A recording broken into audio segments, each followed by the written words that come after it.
இந்த உலகிலேயே மிக அதிகமான எடை உள்ள பொருள் ஏதாவது இருக்கிறதா என்று கேட்டால் கண்ணீர் என்றுதான் சொல்லுவேன். அது எப்போது யாரிடமிருந்து வருகிறது என்பதைத்தான். எல்லா கண்ணீருக்கும் அது எடை இருக்காது. சந்தோஷத்தில் பிறக்கிற கண்ணீர் இருக்கிறது இல்லையா, அது எடை இல்லாத ஒரு மலரை போன்றது.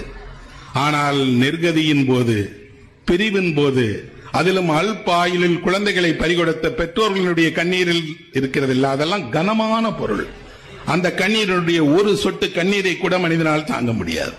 உண்மையில் கண்களில் கண்ணீர் வருகிறதே தவிர அது இதயத்தில் தான் பிறக்கிறது.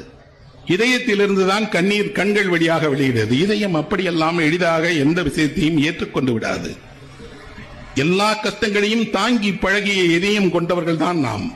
ஆனால் ஒரு சிறு துயரம் ஏன் நம்மை கண்ணீர் விட வைத்து விடுகிறது என்றால், அந்த துயரத்தின் போது அதனுடைய எடை நம்முடைய மொத்த மனதையும் கரைய செய்து விடுகிறது.